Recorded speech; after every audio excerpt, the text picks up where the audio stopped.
Bueno, pues se cumplen exactamente 28 minutos sobre las 9 de la mañana. Comenzamos a través de las ondas de Radio Esquina, las mañanas de Radio Esquina, la luz y la voz de Sanlúcar. Lo hacemos en el 97.6 del dial y como siempre, pues podéis sintonizarnos también o vernos a través del Facebook personal, luego en el Facebook de Radio Esquina y en las diferentes plataformas que luego lo subiremos. Sin más demora, pues le damos los buenos días y la bienvenida a nuestro compañero Juan José Suárez Durán. Muy buenos días, Esperanza. ¿Cómo está? ¿Está bien todo, no? Muy bien. Bien, otro día encantada más. de estar aquí en la radio. Bueno, pues estupendo. Otro día más en esta modesta radio, pero con mucha ilusión. Radio Esquina, la luz de Sanlúcar. Antes de empezar con nuestro invitado, un llamamiento a la donación de sangre. Hoy en la Casa de Hermandad de la Oración en el Huerto, al lado del Centro Sanitario del Barrialto, de 5:30 a 9:30, donación de sangre. Es muy importante que te acerques a dar sangre, ¿eh? Es muy, en fin, dependiendo de que la sangre que recibimos es totalmente de personas altruistas, ¿eh? Por la sangre no se paga nada y depende de nuestro corazón, nunca mejor dicho, nuestra bondad y nuestra solidaridad con las personas que nos necesitan. Y para eso, ya el lunes estuvieron aquí al lado de nosotros en la iglesia de San Antonio Abad y hoy en la Casa Hermandad de la Oración en el Huerto, de 5:30 a 9:30. Yo desde aquí de la radio siempre he hecho un comunicado, incluso a los que organizan la donación de sangre. Tenemos un centro que utilizamos para pocas cosas, aunque se llama Palacio de Congreso y está casi en ruina, pero es ideal para, en fin, para este fin, que es donde estaba antes la policía local. Ahí es un local con amplitud, aparcamiento, ¿verdad? Se puede desarrollar muy adecuadamente una donación de sangre. Y no aprovechamos ese sitio que puntualmente se puede utilizar para este fin, como digo. No quiero decir que los centros donde no donan pues no sea un centro solidario, que presta su centro para que los sanluqueños vayan a donar sangre. Hoy en la Casa de Hermandad de la Oración en el Huerto, de 5:30 a 9:30. Bueno, pues ya estamos aquí con nuestro invitado. Normalmente vienen los lunes, pero bueno, por cuestiones de, en fin, sanitarias, pues está aquí con nosotros hoy, Juan Antonio Ruiz, que es licenciado en Pedagogía, profesor y escritor. Muy buenos días, Juan. Muy buenos días. ¿Cómo estamos? Muy bien. ¿Lo recuperamos? Todavía me queda un poquito de tos, que a lo mejor durante este ratito sale. Pero vamos, estamos casi recuperados. Bueno, hoy... Me has quitado de la boca eso del tema de la donación de sangre. Sí, Cuando sí. vi el anuncio de que se hacía en una hermandad, digo, bueno, ¿y los recursos públicos? ¿Por qué no se hacen en centros públicos? Pero, Que también. que daría lugar, esto daría lugar A un debate que también, ¿verdad? Sí. Que también. ¿Por qué no? En todos los sitios, pero si yo tengo un centro ahí, ¿no? Dale uso. Y mejor para este fin no puede ser mejor, ¿verdad? Bueno, contradicciones de la vida, ¿no? Sí, señor. Que, bueno, hoy nos trae un tema que seríamos recomendables a las personas que ocupan cargos electos, sobre todo municipales. Vale. Sí, yo quiero hacer una reflexión por si nos escuchan, Sí. por si sirve, ¿eh? Sí, por si... me suena la frase. Sí, es que escuchando las entrevistas que le hiciste y a los 4 portavoces, o las 4 portavoces, son mayoría mujeres, me surgió, digo, no me entero de qué pretenden hacer en esta legislatura. Es decir, el PP, resumiendo mucho, siendo un poco burdo, todo es que Carmen no quiere hablar con Juanma. Que si Juanma por aquí, que si Juanma por allí. Parece que todo el mantra del PP es Juanma Moreno. Vox, la limpieza y la policía. Seguridad.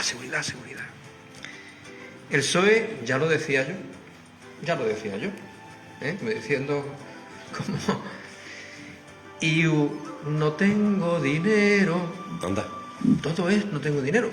Yo lo comprendo, es decir, los ayuntamientos, es decir, las administraciones municipales son la niña fea de las administraciones en el Estado español. Cierto.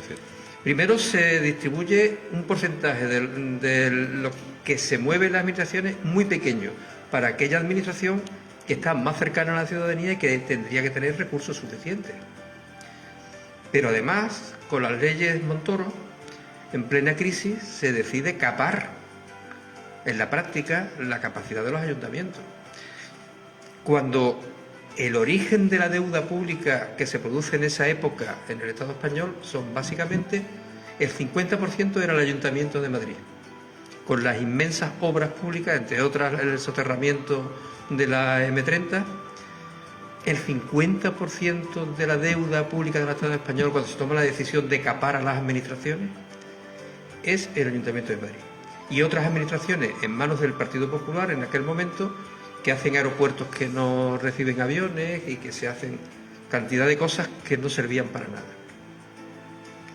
Bueno, pues se decide que los ayuntamientos tienen una capacidad limitadísima económica y de empleo. Ayer hablaba con una amiga que es la presidenta de la Cruz Roja de un pueblo cercano, no voy a decir de cuál, que curiosamente va a gestionar la tarjeta monedero desde otro pueblo, la tarjeta monedero de todos los pueblos de la comarca, porque como se ha decidido desde el gobierno que lo gestione una ONG, en este caso la Cruz Roja, de los servicios sociales municipales de Sanlúcar tendrán que mandarle los informes a la Cruz Roja de un pueblo cercano, que desde ahí se va a gestionar las tarjetas monederos de la gente que lo necesite de este pueblo.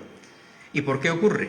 Porque la ley, para no aumentar el personal en servicios sociales, porque como está capado en los ayuntamientos para contratar más gente... ¿Y por qué no se cambia? Se quita ese... Bueno, pues ahí está el gobierno más progresista de la historia y ni lo cambió la anterior legislatura ni lo ha cambiado. Por esto digo. Porque yo creo que en el fondo están de acuerdo en centralizar, es decir, capo por todo lo que se pueda por abajo para centralizar las decisiones. Estoy de acuerdo que cada vez que se hace una ley dice el contrario. Le voy a quitar cuando gobierne. Las leyes mordazas, por ejemplo, que han sido uno de los mayores atentados a la libertad de expresión y de manifestación, con una actuación de la policía absolutamente arbitraria. Resulta que iban a cambiarla. No te preocupes. Bueno. Deducido que obviamente la administración local es la que tiene que demandar más inmediatamente. Y tiene grandes problemas financieros. Y si me permite, también todas las administraciones, cada vez les dan más servicios, pero no le dan los recursos de los servicios. Claro, se derivan servicios sin recursos. Ese es uno de los problemas que de todas las administraciones municipales y de esta también en particular. Por supuesto. Y de esta, en los años que yo llevo viviendo en Sanlúcar, lo que me he dado cuenta es que ha habido un periodo de la gestión municipal en que se ha vaciado, y han participado los dos grandes partidos, se ha vaciado los recursos de este pueblo y se han privatizado a multinacionales algunos de los servicios públicos más importantes, como por ejemplo el agua, el transporte. Entonces, comprendo la ansiedad que puede estar viviendo nuestra alcaldesa, yo lo comprendo. Pero yo echo de menos, y por eso quería hablar hoy de la planificación estratégica, que haya una comunicación hacia la ciudadanía de por qué vas a pelear en el futuro a medio o largo plazo, porque somos conscientes de que a corto plazo los recursos son muy pequeños. Sobre todo si no se toman medidas. Sobre todo si no tienes una visión a medio o largo plazo. Entonces, quería hablar de lo que es la planificación estratégica. De acuerdo. Perdón, un poquito de agua. No te preocupes. Estamos en ello. Porque al final quiero aprovechar también para comentar una foto que ha salido también estos días. Ah, pues estupendo. ¿A ti te gusta la foto? La disfruto, pero no las hago. Pero esto es una foto que ha salido en los medios locales. No te entiendo. Me permite la broma. Sí, hombre. ¿Qué es una planificación estratégica? Y que afecta a todo tipo de organización, empresarial, asociación de vecinos, partido y administración. Tú tienes que tener un buen análisis de la realidad. Hasta nuestra modesta radio necesita una planificación estratégica. Y cuando tú haces un análisis de la realidad, el análisis tiene que ser multifactorial, es decir, ¿qué es lo que no funciona internamente? ¿Cuáles son nuestras debilidades? ¿Qué es lo que no funciona externamente? ¿Cuáles son las amenazas que en este caso nuestro municipio tiene? Por ejemplo, el cambio climático. Por ejemplo, situaciones como pasó en la época del COVID, en que el turismo se vino absolutamente abajo porque la gente no se movía. ¿De qué podía vivir este pueblo si depende del turismo de la manera que depende? Otra amenaza, la situación ambiental de cara a la pesca o de las administraciones superiores europeas que puedan poner dificultades para seguir pescando. Es Tú analizas las debilidades de las amenazas y también tus potencialidades, que es lo bueno que tú tienes y que es las oportunidades que en el entorno se pueden dar. Hecho ese análisis, tú ahora tienes que poner objetivos. ¿Cómo voy a minimizar las amenazas y las debilidades aprovechando las fortalezas que tengo y las oportunidades externas? Y ese plan tú lo tienes que llevar a cabo como administración, como alcaldía, por ejemplo, en este caso, independientemente de que tú tengas una limitación de competencias, independientemente de que tú tengas una limitación económica. Tu función, en mi opinión, es ejercer el liderazgo en tu ciudad, con todas las administraciones superiores, con todos los recursos de tu pueblo, de ciudadanía, de empresarios, de centros educativos, de la universidad que la tienes aquí cerca también para tu servicio. Entonces, en ese caso, si tú, por ejemplo, la amenaza que hablábamos antes, si tienes una amenaza de que el sector primario puede tener riesgos en el futuro a medio plazo, claro. Si tienes una debilidad y es que tu economía es tremendamente extractiva, si tú produces a nivel primario, es decir, la agricultura, y toda tu producción sale para afuera en camiones sin el más mínimo valor añadido, sin la más mínima producción de transformación que crea más empleo de calidad, que crea más recursos fiscales, etcétera, etcétera. Pues tú me tienes que decir qué vas a hacer en ese sentido. Tú tienes una amenaza que es el cambio climático. Incluso el tsunami, que en el pueblo de al lado, en Chipiona, tienen un plan de contingencia, y aquí ni siquiera hablamos. Tú tienes una amenaza por el cambio climático, por la sequía, de escasez de agua. Medida. Que tú tienes, en 2 meses, en 3 meses, tienes aquí un montón de gente y que puedes tener graves problemas con el tema de agua. No es tu responsabilidad exclusiva, es evidente que no, pero tú te tienes que estar ya moviendo con las administraciones superiores para que haya un plan. ¿Qué vamos a hacer? Y no digo que esto sea fácil, pero lo que digo es que tendrá que haber un modelo en el que tú tienes claro de dónde partes y lo comunicas, lo dialogas con la ciudadanía, que tú sabes cuáles son tus prioridades por esas amenazas, por esas debilidades, y que aprovechas lo bueno que tienes a tu servicio. Claro. Por ejemplo, seguimos teniendo problemas sabiendo que el tema del transporte es una limitación importantísima para nuestra comarca. Nos dijeron a la plataforma del tren que nos íbamos a ver antes de Navidad y todavía no nos han cogido el teléfono. Comprendo que pueden estar muy liados, comprendo que pueden estar muy sobrepasados por la situación que se han encontrado en estos meses, pero que ni siquiera te respondan. Dice, bueno, pues mira, vamos a vernos el 15, hacia mediados de febrero, vamos a... El mes que viene. Entonces, nosotros, yo quiero saber, no solo no tengo dinero, no solo, yo ya lo decía, no solo la policía, no solo la limpieza es muy importante. Es decir, yo creo que en la gestión de un ayuntamiento, como de otra organización, hay una parte de cuestiones que son de carácter cotidiano, que haya limpieza, que se recoja adecuadamente la basura, que los baches de la calle Fariña, por ejemplo, y aprovecho este altavoz, la calle Fariña es un queso de Gruyère, y así hay una serie de calles en el pueblo. ¿No te parece que al nivel que estamos en 2024, que se coja un bache y nos dé alegría? ¿Entiendes? ¿No? Es que, además, no es algo ya que tiene que estar superado. Cuando te cogen el bache, dices, coño, por fin. Por fin, ¿no? ¿A qué nivel estamos siendo una ciudad de 70, en la estrategia que tú dices, de 70.000 habitantes y con una proyección exterior muy importante? ¿Estamos a nivel de hace 30 o 40 años, donde que te pusieron un contenedor de basura es una alegría? Pero gran parte de esos problemas, de esa, por ejemplo, en el caso de los baches, depende de averías de agua que dependen de Aqualia. Yo lo he denunciado desde aquí. Y unos y otros se tiran la pero tiene el control, que es el que da la concesión, y tiene que obligarle. Y termina a hacer el bacheo, lo terminan como lo termina, no hay supervisión Pero ¿tú no crees que si estamos a esos niveles tenemos poco futuro? Pero fíjate, es más grave, porque si en esto que es lo cotidiano, en lo que no hace falta ni siquiera ideología, es decir, que es eficacia en la gestión, si en esto tenemos problemas, en lo estratégico, es decir, en trazar el objetivo Hay una cosa que le escuché a nuestra actual alcaldesa en el debate final en el Círculo de Artesanos. Decía, para la gestión municipal no hay ideología. Y, hombre, para todo hay ideología. Hay gente que gestiona para darle trabajo a sus amigos y se privatizan empresas y se privatiza parte de la gestión para que sus amiguetes, en el capitalismo de amiguete que se suele llamar, tengan trabajo. Y hay gente que su ideología le lleve o le debería de llevar a trabajar para la mayoría social, para reducir la desigualdad, para reducir el desempleo, para aumentar la cultura. Por ejemplo, este pueblo tiene un gran problema, hablando de esa visión estratégica, de estacionalidad en su negocio fundamental, que es el turismo. ¿Cómo rompemos la estacionalidad? Yo quiero saber cómo va a liderar este equipo de gobierno la ruptura de la estacionalidad. Por ejemplo, había propuestas en esta última campaña electoral de las municipales de un museo o un centro de interpretación.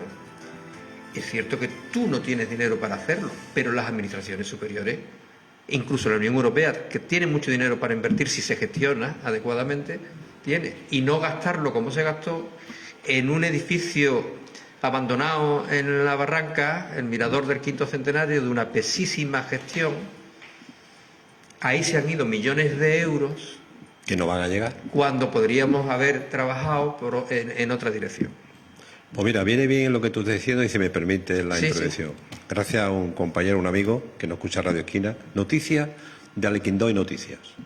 Atención, el Ayuntamiento de Sanlúcar de Barrameda ha decidido no presentarse a la convocatoria de fondos europeos para la zona desfavorecida, perdiendo así la oportunidad de acceder a 2.600.000 euros. Sí, porque tiene que poner algún dinero. Eso es, pero vamos a ver. Eso hay que pelearlo hasta la muerte. No es presentable. Por más que se den excusas, como yo he escuchado las excusas que se han dado. Dice, entidades como la Fundación Marcelino Champagnat, Afana de Sanlúcar, Chipiona, Rota y Trebujena expresan su preocupación y piden a la alcaldesa que considere esta decisión. Esta elección afecta a programas clave que han beneficiado a miles de personas en los últimos 4 años. ¿Es más importante poner el 1.000.000 de euros que parece que falta para terminar el mirador o poner los 700.000, quiero recordar, que había que poner para poder coger esta subvención? Perdón, Juan, antes ya hace falta 10 millones, que no tiene de la Unión Europea. El 1.000.000 y pico era con la subvención de la Unión Europea. Sí. Como no hemos cumplido los plazos, ya los 10 millones, olvídate tú.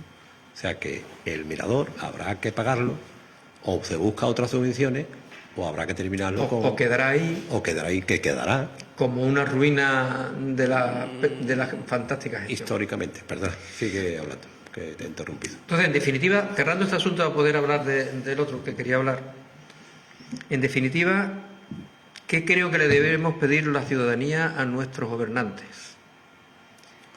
Una claridad de cuál es su visión y su análisis y una claridad de objetivos. Aunque no sea de tu competencia, tú tienes que liderar a este pueblo.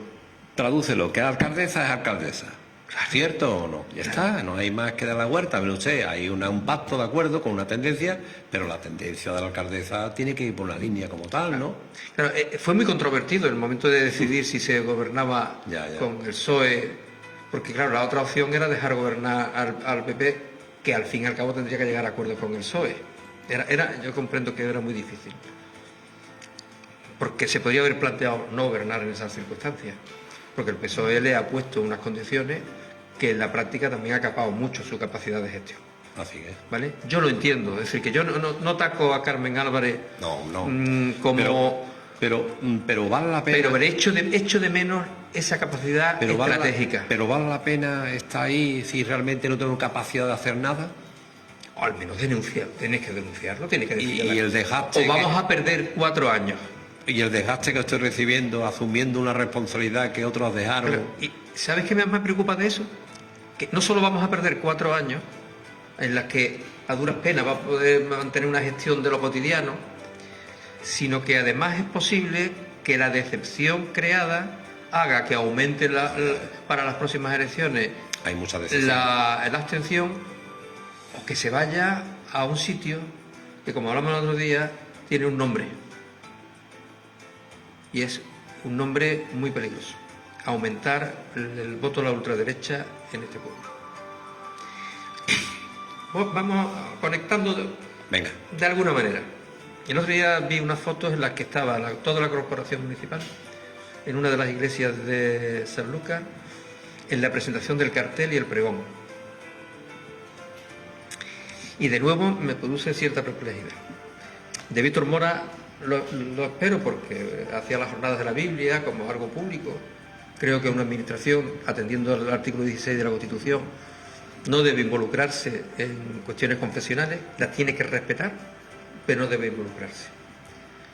Pero en este caso estaba toda la plana mayor del gobierno del ayuntamiento en la primera banca, en ese acto confesional. Verás, cuento una anécdota que me ayuda a expresar lo que quiero. Hace unos años, un concejal de Izquierda Unida, precisamente, del Ayuntamiento de Sevilla, hizo una propuesta en el Pleno en el que decía, aplicando el artículo 16 de la Constitución, que los concejales electos y los funcionarios no deben de participar como tales, no como persona puede participar en lo que quiera, representativo de lo que el cargo como tales en los actos confesionales.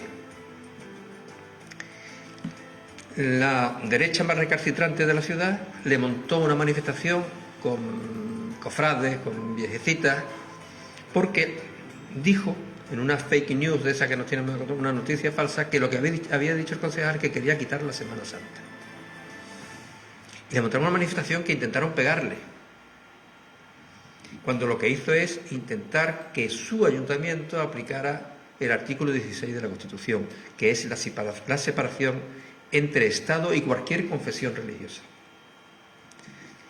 Vale, esa foto en la que aparece nuestra corporación municipal es un intento, uno más, de colonizar desde las administraciones un fenómeno que es popular. Yo tengo un gran respeto por la Semana Santa, Claro, porque la Semana Santa es, más allá de lo confesional, efectivamente, es algo que trasciende a lo cristiano, porque bebe, como hemos hablado con el tema de la Navidad aquí, bebe de lo ancestral, el culto a la madre, el culto a la deidad femenina, porque la Semana Santa andaluza es fundamentalmente mariana, y es la deidad femenina. Hay una parte de la gente que lo vive como cristiano, desde la fe cristiana, pero una mayoría social lo vive como fiesta, como la celebración de la primavera, lo vive como un hecho colectivo, que pertenezco a mi hermandad, de mi barrio. Eso tengo un respeto enorme. Y creencia, hacia sentimiento, eso. creencia, historia, todo. Yo sigo emocionándome cuando existe la conjunción de el hecho artístico del paso y todo lo que lo acompaña, la música, el olor y nuestro entramado urbano tan artístico. Un contexto ideal. Se produce emoción. Y la emoción es un hecho que está muy cerca de la experiencia mística o de la experiencia religiosa. Pues hay mucha gente que experimenta por este asunto esa emoción. Pero desde antiguo hay un intento de colonización o de control, primero de las jerarquías. La jerarquía ha chocado en muchas ocasiones con las hermandades, porque las acusaban de heterodoxas, de no ser ortodoxas en lo católico. Porque como surge de abajo, a pesar de que fue algo que tenía que ver, que luego tuvo que ver con los actos públicos que tras la reforma de Lutero y demás, la contrarreforma católica monta una serie de actos litúrgicos callejeros como pedagogía católica, pero las hermandades parten de la organización de las profesiones, es decir, de los gremios o la organización de los barrios, y se mezcla mucho. Hay elementos religiosos y elementos social, festivo. Entonces, la jerarquía siempre ha intentado colonizar y controlar eso.